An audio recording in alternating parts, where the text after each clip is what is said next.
Hello friends, a very pleasant good morning to all of you, या good afternoon या फिर good evening. जब भी आप इस लेक्चर को, इस वीडियो को देख रहे हो तभी आपका बहुत बहुत स्वागत है। इस वीडियो में हम डिस्कस करेंगे right to freedom of religion, cultural and educational right and right to constitutional remedies. Fundamental right में मैंने right to equality and right to freedom and right against exploitation, ये तीन चीज़ आपको मैंने कवर कर दी थी। ये तीन चीज़ आज हमको और पढ़नी है। तो देखो, सबसे पहले right to freedom of religion कहाँ से शुरू होता है? 25 से शुरू होता है। कहाँ तक जाता है? 28 तक जाता है। फिर उसके बाद कल्चरल एंड एजुकेशनल राइट कहाँ तक? 29-30, बहुत छोटा सा है। फिर उसके बाद राइट टू कॉन्स्टिट्यूशनल रेमेडीज, वो है 32। तो सबसे पहले हमको देखना है आर्टिकल 25। आर्टिकल 25 कहता क्या है तो समझना। देखो, पहले मैं थोड़ा सा लैंग्वेज लिख देता हूँ, फिर उसके बाद हिंदी में बढ़िया से समझा देंगे। Freedom of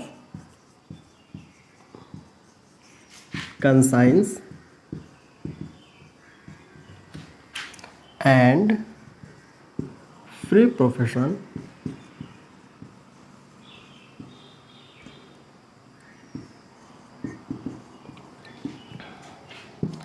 practice and propagation of religion। Article 25 basically ये कहता है कि आप, ये धार्मिक स्वतंत्रता की बात करता है। तो आर्टिकल 25 ये कहता है कि आप किसी भी धर्म को बड़ी आसानी से अपना सकते हैं। यदि आपको कोई धर्म अच्छा लग गया तो उस धर्म में आप अपने धर्म को छोड़ करके उस धर्म में जा सकते हैं। अच्छा, उसमें क्या बातें कही गई हैं उस चीज़ को समझो। फ्रीडम ऑफ कंसाइंस, कंसाइंस का मतलब ही होता है अंतःकरण, मतलब अपने अंतर्मन से, अपने दिल से, अंतःकरण। मान लो आपको कोई धर्म अच्छा लग गया तो ये आर्टिकल 25 ये कहता है कि आपको उस धर्म में चले जाना, या ये कि इस तरीके से जाना कि अपना धर्म छोड़ देना। धर्म परिवर्तन करने की बात नहीं कही गई, वो कहा है ये आर्टिकल कि अगर कोई भी आपको धर्म अच्छा लगता है तो आप, आर्टिकल 25 ये इजाज़त देता है कि उसको, उस धर्म को आप आराम से मानिए, उसके रीति रिवाज को अपनाइए, लेकिन धर्म परिवर्तन मत करिए। अंतःकरण से आप उसको स्वीकार कर सकते हैं। And free profession, practice and propagation of religion, आप फ्रीली जो है उस चीज़ को अगर मानते हैं, किसी भी धर्म पे आपका फेथ है तो उस धर्म को ओपनली जो है आप उस धर्म को मान सकते हैं। प्रोफेशन का मतलब ये हो गया फ्री प्रोफेशन। प्रैक्टिस का मतलब हो गया कि मान लीजिए कि उस धर्म के जो रिचुअल्स हैं, रीति रिवाज हैं, आप उसको मान सकते हैं। एंड प्रोपगेशन ऑफ रिलीजन, आप उस धर्म को प्रचार प्रसार भी कर सकते हैं। भाई सही बात है, जब आप किसी भी धर्म को मानेंगे तो उसका प्रचार प्रसार भी करिए, क्या दिक्कत है। अब इससे कुछ जो है आप तथ्य समझिए। देखिए, सबसे पहले तो आपको धार्मिक स्वतंत्रता है कि आप किसी भी धर्म को मानिए, ठीक है। अच्छा, उस धर्म का आप जो है अगर उस पर फेथ हो तो आप फ्रीली जो है उसको ओपनली मान सकते हैं, कोई बाध्यता नहीं है, डर के नहीं कि हाँ जो है ऐसा नहीं है। मान लीजिए हम मुस्लिम समुदाय के हैं तो हमको हिंदू धर्म को कुछ चीज़ें अपनानी है तो हम डर के, ऐसा नहीं। प्रैक्टिस, मान लीजिए कि कोई रिचुअल्स हैं, रीति रिवाज हैं, है ना। जैसे आपको हम बता देते हैं, जैसे मान लीजिए कि साउथ में लुंगी का बहुत ज़्यादा प्रचलन है, तो वहाँ पे लुंगी लोग पहनते हैं। आप बिहार में देखते होंगे महिलाएं जो है यहाँ से पूरा नाक से टीका लगाती हैं, सिंदूर पूरा पीछे तक, वहाँ पे वो रिवाज है। आप अपने यहाँ देखिए जो है अवध में, तो यहाँ गमछा का या धोती कुर्ता का रिवाज है। तो इस तरीके से जहाँ का जो रिवाज है या जिस धर्म में जो रिवाज है, उस धर्म को आप आसानी से, उस रीति रिवाज को अपना सकते हैं। इसकी आज़ादी आपको आर्टिकल 25 दे रहा है। इतनी बात स्पष्ट है। आप उस धर्म के प्रचार प्रसार के लिए भी आप बाध्य नहीं हैं। दूसरी चीज़ इसी उस आर्टिकल में ये भी कही गई है कि कोई भी स्टेट आपका ज़बरदस्ती धर्म जो है ना वो बदलवा नहीं सकती। आपके बगैर मर्जी के धर्म नहीं बदलवा सकती, जबरदस्ती धर्म परिवर्तन नहीं करवा सकती। आपका धर्म परिवर्तन तभी हो सकता है जब आप चाहेंगे तब, ठीक। दूसरी चीज़ कि इसी धर्म के तहत जैसे कुछ जैसे सिख धर्म में या जैन धर्म में उनको कुछ रियायतें भी दी गई हैं। जैसे सिख धर्म में क्या होता है कि वो लोग कृपाण धारण करते हैं, है ना, एक तलवार जैसा लेकर के रखते हैं। तो अब इसमें आप ये नहीं कहेंगे कि 19 का बी तो ये कहता है कि बिना अस्त्र शस्त्र के आप घूम सकते हैं। इनके धर्म में ये चीज़ होती है, तो इनके धर्म के अनुसार इनको ये छूट है कि आप कृपाण धारण कर सकते हैं। इनको 5 का की बेसिकली छूट है। सिख धर्म में 5 का ये 5 चीज़ धारण कर सकते हैं। पहला, केस, कंघा, कच्छा, कड़ा और कृपाण, 5 चीज़ ये जो है धारण कर सकते हैं। इनकी ये धार्मिक स्वतंत्रता है। तो सोच लो 25 आर्टिकल 25 से कितना इंपॉर्टेंट है, कितनी धार्मिक स्वतंत्रता आपको दे रहा है। दूसरी चीज़ कि एक जैन धर्म में एक प्रथा है जिसका नाम है संथारा या संलेखना।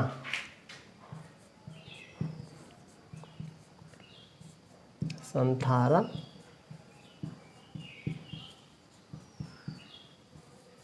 या संलेखना, ये एक ऐसी प्रथा है जिसके माध्यम से आदमी अपना प्राण त्याग सकता है। क्या? प्राण। देखो, प्राण इस तरीके से त्याग सकता है, मान लीजिए कि कोई व्यक्ति अपने जीवन में बहुत पाप किया हो और उसको लगता है कि हम मरने से पहले यहीं रह करके ही अपने पाप जितना किए हैं उसको भुगत करके जाएं। तो एक संथारा एक प्रोसेस होती है, एक प्रथा है जिसके तहत क्या होता है कि आदमी जिंदे ही अपने बाल को निकालता है, अपनी खाल को खींच लेता है काट काट के, या धूप में जो है ऐसे पड़े रहता है और तब तक पड़े रहता है जब तक कि उसकी मौत ना हो जाए। तो अब ये जो है ये मतलब इसका बड़ा मिसयूज़ क्या, इसका जो है एक बार कोर्ट में भी इस प्रकरण को ले जाया गया कि भाई ये तो एक तरह से सुसाइड का केस है। तो हाई कोर्ट की एकदम स्पष्ट रूलिंग थी। कोर्ट ने कहा कि ये उनकी धार्मिक स्वतंत्रता के अंतर्गत आता है, उनकी व्यक्तिगत आज़ादी है, इसमें कोर्ट हस्तक्षेप नहीं कर सकता है, क्योंकि संथारा और संलेखना ये जो है आर्टिकल 25 के अंतर लिखी गई बातें हैं कि आप अपने धर्म के अनुसार अगर आप मरना भी चाहते हैं तो ये आपकी धार्मिक स्वतंत्रता है, इस पर कोर्ट हस्तक्षेप नहीं करेगा। तो सोच लीजिए ये कितना आर्टिकल 25 कितना मतलब महत्वपूर्ण है। इतनी बात समझ में आ गई। तो आपको क्या है, धार्मिक स्वतंत्रता है। आप रीति रिवाज को, जैसे सिंदूर की बात आ गई है ना, मुस्लिम महिलाओं में हिजाब की बात आती है ना, उनके धर्म में हिजाब पहनना, ठीक है, पगड़ी की बात आ गई। तो ये सब चीज़ें, अब जैसे आपको एक करंट एग्जांपल, स्कूल के एग्जांपल से हम आपको समझा देते हैं। जैसे देखो, आपका जिस दिन हाउस ड्रेस आपको पहन के जाना रहता होगा, तो जो हिंदू वाले हैं वो अपना लोअर या टी शर्ट पहन के जाते होंगे, लेकिन जो मुस्लिम हैं जिस हाउस में वो रहेंगे उसी में का वो सूट सलवार पहन करके जाएंगे, क्योंकि उनके धर्म में ये होता है कि वो सूट सलवार पहन के, तो उनको स्कूल से कोई भगा थोड़े देता है, ना स्कूल में जाने के लिए कोई मना करता है। उनके धर्म में वो चीज़ है, वो ड्रेस को उसी रूप में पहन करके आते हैं। तो ये आपकी व्यक्तिगत आज़ादी है, किसके माध्यम से? रिलीजन के माध्यम से। ठीक, तो आर्टिकल 25 आपको समझ में आ गया होगा। सिख को आज़ादी दी गई है, जैन धर्म संथारा और संलेखना, ये दोनों प्रक्रिया आपको समझ में आ गई। कृपाण, कच्छा, केस, कंघा, कड़ा, 5 चीज़ धारण कर सकते हैं सिख लोग भी बहुत जो है समझदार होते हैं। ये कहीं अगर उस तरह के बड़े प्लेसेस पे जाते हैं, पब्लिक प्लेसेस पे जाते हैं, तो ये वो तलवार बहुत छोटी लेकर के जाते हैं। आप लोग देखे होंगे मेट्रो स्टेशन वगैरह पे या बस में सफ़र करते हुए आपको दिख जाते होंगे। लेकिन अगर अपने कहीं धार्मिक स्थल पे जाते हैं तो वहाँ फिर बड़ी बड़ी फरसा पूरा ले करके जाते हैं। इतनी बात समझ में आ गई। तो अब इसके बाद हम चलते हैं आर्टिकल 26 पे। चले, 25 एकदम क्लियर हो गया ना। चलिए अब आर्टिकल 26 चलते हैं।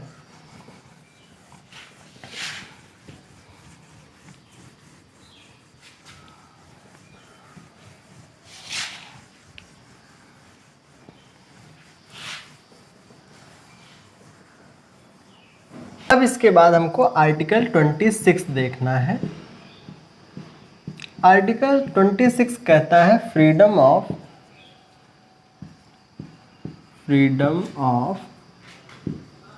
Manage religious affairs.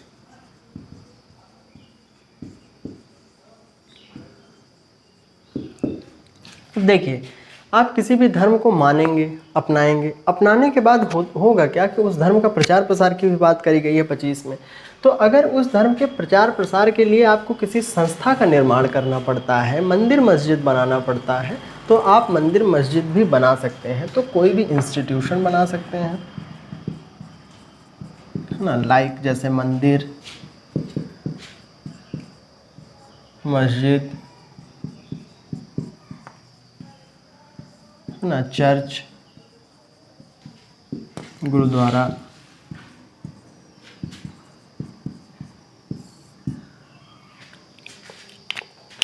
है ना, ये सब चीज़ें आप बना सकते हैं। इसकी आज़ादी देता है आपका आर्टिकल 26। ठीक, इतनी बात स्पष्ट हो गई। अब इस चीज़ को आप बनाएंगे तो इसकी मैनेज करने की भी जिम्मेदारी आर्टिकल 26 देता है कि इस इंस्टीट्यूशन को आपको मैनेज करना भी पड़ेगा, तो मैनेज करने की भी आज़ादी आर्टिकल 26 देता है। तो मतलब आप 25 में तो धर्म को अपनाने की बात, 26 में कहा गया है कि अगर आप अपने धर्म को, किसी भी धर्म को अपनाते हैं और उस धर्म के प्रचार प्रसार के लिए, उस धर्म को प्रोपगेट करने के लिए अगर आपको किसी संस्था की आवश्यकता पड़ती है, संस्था बनाने की आवश्यकता पड़ती है, तो 26 में एकदम स्पष्ट कहा गया है कि आप संस्था भी बना सकते हैं। तो 26 क्लियर हो गया, आगे चलें, मिटाएं इसको। चलिए ठीक,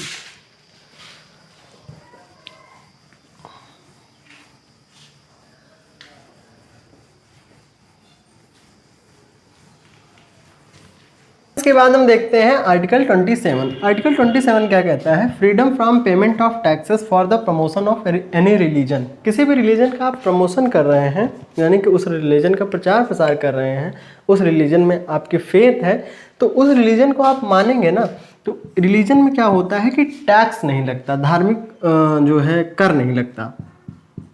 no tax on any religion, any religious institution.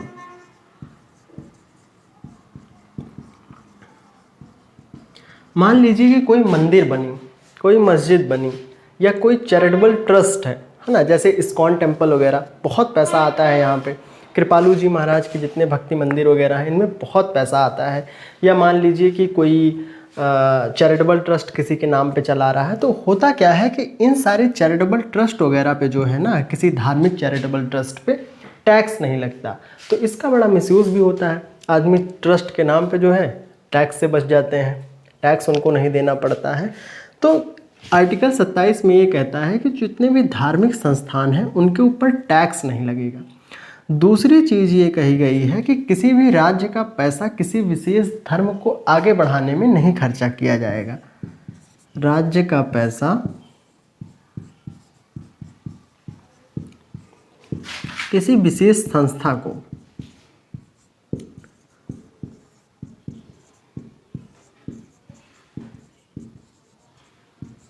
को आगे बढ़ाने में नहीं किया जाएगा।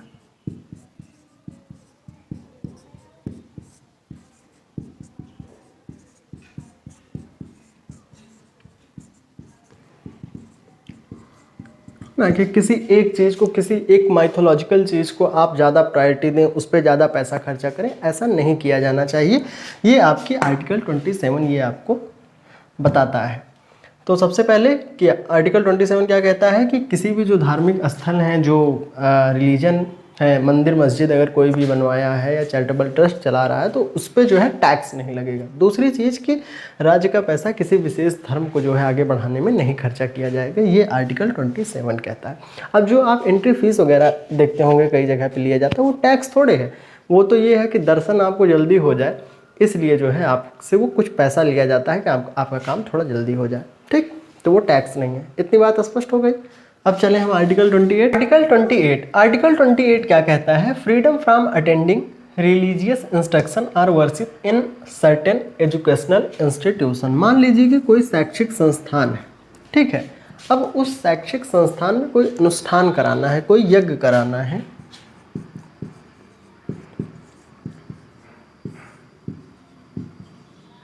ठीक है। अब मान लो कोई यज्ञ कराना है, अब यज्ञ कराने के लिए ग्रुप की ज़रूरत होगी, एक आदमी तो यज्ञ करेगा नहीं। अब मान लीजिए कि इस ग्रुप में हिंदू भी हैं एंड मुस्लिम भी हैं। अब मान लीजिए कि मुस्लिम वाले यज्ञ नहीं करना चाहते हैं, उनके धर्म में ये प्रथा नहीं है कि यज्ञ किया जाए, तो आप उन पर बाध्यता नहीं पहुंचा सकते कि आप कैसे यज्ञ नहीं करेंगे, आपको यज्ञ करना पड़ेगा। या मान लीजिए कि कोई भी समुदाय है जो जय श्री राम नहीं बोलना चाहता है, उनके धर्म में ये चीज़ें नहीं बोली जाती हैं, तो वो उस धर्म पर आप जो है बाध्य नहीं कर सकते, उस धर्म के लोगों पर आप बाध्यता नहीं पहुंचा सकते कि आप ऐसा क्यों नहीं करेंगे। इसी में एक बात और कही गई है कि मान लीजिए कि कोई भी संस्थान है जो कि सरकारी पैसे से चल रहा हो, उस संस्थान में धार्मिक शिक्षा नहीं दी जाएगी। जो कि सरकारी पैसे से चल रहा हो,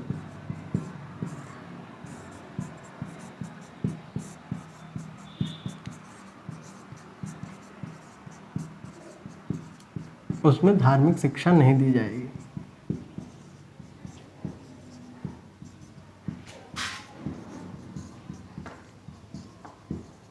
अब बहुत लोग कहेंगे कि हम राष्ट्रगान नहीं बोलेंगे, बहुत लोग कहेंगे हम वंदे मातरम नहीं बोलेंगे। कुछ समुदाय में इस तरह के मामले कोर्ट वगैरह में जाते रहते हैं।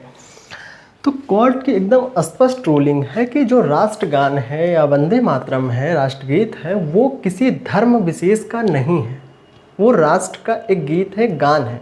अगर आप मुस्लिम हो, कोई भी धर्म के हो, अगर आप इस देश में रहते हैं, इस देश से आपको प्रेम है, तो उसके प्रति तो आपका आत्मीयता होनी ही चाहिए। तो आपको राष्ट्रगान गाने में क्या दिक्कत है? तो राष्ट्रगान और राष्ट्रगीत के लिए अगर कोई बाध्य करता है तो फिर कोई दिक्कत नहीं है। हालांकि आप ना भी गए तो उसके लिए कोई बाध्य नहीं कर सकता है, लेकिन जो है वो कोई किसी भी विशेष धर्म का नहीं है, इसलिए उसको आप गा सकते हैं। ठीक, तो सबसे पहले कि कोई अनुष्ठान हो, यज्ञ हो, तो वहाँ पे अगर जो है कोई व्यक्ति अपना जो है व्यक्तिगत किसी धर्म का हो, अपने धर्म की चीज़ें अगर किसी दूसरे धर्म वाले पर थोपे तो ऐसा नहीं कर सकता है।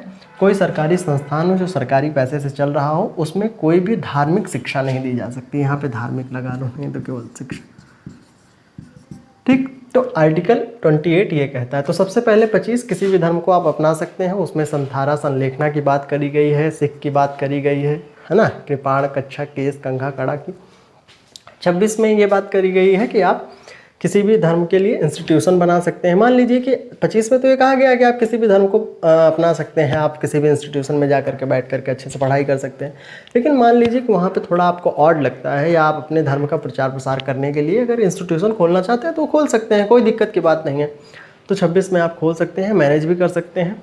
27 में कहा गया है कि किसी भी धार्मिक इंस्टीट्यूशन पर टैक्स नहीं लिया जाएगा। और 28 में ये कहा गया है कि कोई भी अनुष्ठान हो रहा हो, कोई भी यज्ञ हो रहा हो, तो वहाँ पे जो है आप अपने धर्म की अपनी धार्मिक स्वतंत्रता किसी दूसरे पर नहीं थोपेंगे।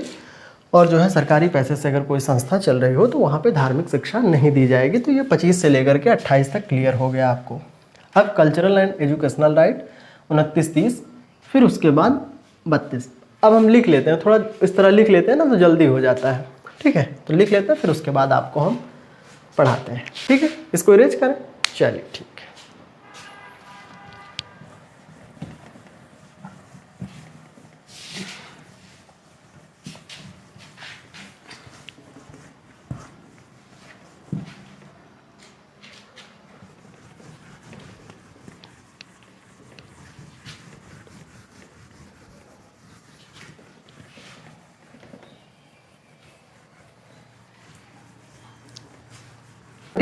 आर्टिकल 29 क्या कहता है? Protection of language, script and culture for the minorities.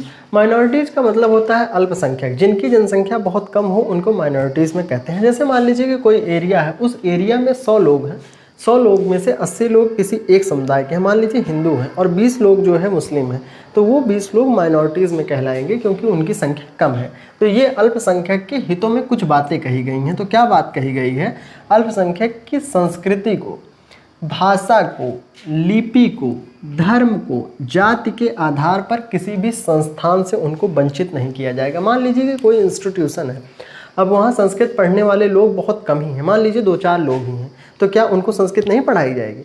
उनको पढ़ाया जाएगा, उनके लिए टीचर की व्यवस्था करी जाएगी। तो इसीलिए उनको किसी भी संस्थान से वंचित नहीं किया जा सकता। लिपि का मतलब होता है कि स्क्रिप्ट, लिखावट। जैसे हमारी सबकी भाषा जो है इधर से बाएं से दाएं चलती है, लेकिन उर्दू पीछे से उस साइड से बाएं को आती है, दाएं से बाएं लिखी जाती है, तो इसको कहते हैं स्क्रिप्ट। हमारी सबकी लिखावट देवनागरी है। ठीक है, तो ये संस्थान से वंचित न करने की बात करता है आर्टिकल 29। आर्टिकल 30 ये कहता है right of minorities to establish or administer educational institution. मान लीजिए कि उनको इस इंस्टीट्यूशन में बहुत कम हैं, उतने अच्छे से उनकी व्यवस्था नहीं हो पा रही है, या सबके साथ वो पढ़ने में ऑड महसूस कर रहे हैं, सब एक अलग सब्जेक्ट, सेपरेट सब्जेक्ट पढ़ रहे हैं, वो बहुत कम है इसलिए बहुत अलग से सब्जेक्ट पढ़ रहे हैं। तो उसके लिए क्या है कि उनको ये पावर देता है आर्टिकल 30 कि आप एक अलग खुद का इंस्टीट्यूशन बना लीजिए, उसके लिए पैसा आपकी सरकार देगी। ठीक है, जैसे मदरसा आप खोलना चाहते हैं, तो आप मदरसा खोल लीजिए। संस्कृत पढ़ने वाले लोग हैं, अगर संस्कृत विद्यालय की व्यवस्था नहीं है तो आप अपना खुद का इंस्टीट्यूशन खोल सकते हैं, इसका पैसा सरकार उठाएगी। तो ये आर्टिकल 30 भी आपको क्लियर हो गया। और 2 ही आर्टिकल थे, बहुत छोटे छोटे थे, कि आपकी भाषा, लिपि, धर्म, जाति के आधार पर भेदभाव नहीं किया जाएगा, किसी भी संस्थान से आपको वंचित नहीं किया जाएगा, कोई भी एजुकेशनल इंस्टीट्यूशन है उस इंस्टीट्यूशन में आपको उतनी ही जगह दी जाएगी जितना सभी को दिया जा रहा है। Right of minorities to establish, आप किसी भी संस्थान का निर्माण कर सकते हैं, उसका स्थापन कर सकते हैं। तो आर्टिकल 29 और 30 क्लियर हो गया। एक आर्टिकल और है 31 वाला, तो डिलीट हो गया है, राइट टू प्रॉपर्टी था उसको 300A में जोड़ा गया है सन 1978 में 44वें संविधान संशोधन के द्वारा। ठीक है, तो अब आर्टिकल 32 हमको देखना है। अब हम देखेंगे आर्टिकल 32।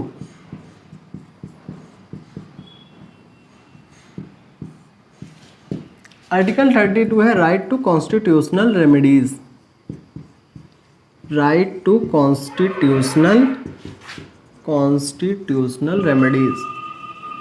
मान लीजिए कि हमारे फंडामेंटल राइट हैं, जो मौलिक अधिकार हैं, उनका अगर हनन होता है, मौलिक अधिकार का हमारा कोई दुरुपयोग करता है, तो उसके लिए जो है आपको आर्टिकल 32 ये इजाज़त देता है कि आप डायरेक्ट सुप्रीम कोर्ट चले जाएं, सुप्रीम कोर्ट चले जाएं और वहाँ पे अपनी बातों को रखें। सुप्रीम कोर्ट, हाई कोर्ट दोनों जा सकते हैं। आप हाई कोर्ट पहले नहीं जाएंगे तो सुप्रीम कोर्ट में थोड़ा बताना पड़ेगा कि सुप्रीम कोर्ट हम क्यों नहीं गए थे। ठीक है, और इसी आर्टिकल को जो है, आर्टिकल 32 को अंबेडकर साहब ने हार्ट एंड सोल भी कहा, heart and soul of constitution. सोचो, इस आर्टिकल को इतनी तवज्जो दी गई है, इतना इसका कद इतना ऊपर है कि अगर ये आर्टिकल ना रहे तो हमने जितने फंडामेंटल राइट पढ़े हुए हैं ये सारे इनवैलिड हो जाएंगे, क्योंकि यही आर्टिकल तो बेसिकली पावर देता है ना कि आपके अगर फंडामेंटल राइट का हनन हो तो आप सुप्रीम कोर्ट चले जाइए। इसीलिए इसको कहा गया हार्ट। अब मान लीजिए कि किसी भी बॉडी में अगर हार्ट ना हो, सोल ना हो, तो वह बॉडी तो किसी काम की है नहीं, उसको तो ये होता है कि जलाओ जल्दी ले जा करके। उसी तरीके से ये जो कॉन्स्टिट्यूशन की पूरी किताब है ना, अगर ये आर्टिकल ना हो तो वो एक तरह की किताब वो निरर्थक है। तो इस आर्टिकल 32 के तहत 5 तरीके के रिट्स हैं। रिट्स का मतलब होता है आदेश, अधिकार। तो वो रिट्स हम अगली वीडियो में डिस्कस कर लेंगे। आर्टिकल 35 को ये मान लो अभी के लिए कि फंडामेंटल राइट का ये संरक्षक है, फंडामेंटल राइट का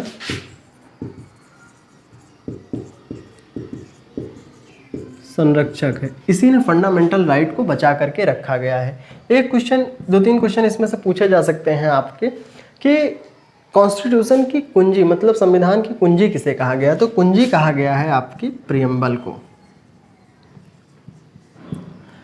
संविधान की रीढ़ की हड्डी, बैकबोन ऑफ कॉन्स्टिट्यूशन किसे कहा गया है? तो आर्टिकल 19 को कहा गया है। ठीक है, और अगर ये पूछा जाए कि सोल एंड हार्ट किसको कहा गया है, तो आर्टिकल 32 को कहा गया है। तो इसमें कंफ्यूज तो नहीं होंगे, इतनी बात स्पष्ट है, क्लियर हो गई। तो रिट्स आपको अगली वीडियो में पढ़ा देंगे। तब तक के लिए गुड बाय, पढ़ाई करते रहो, ऑल द वेरी बेस्ट।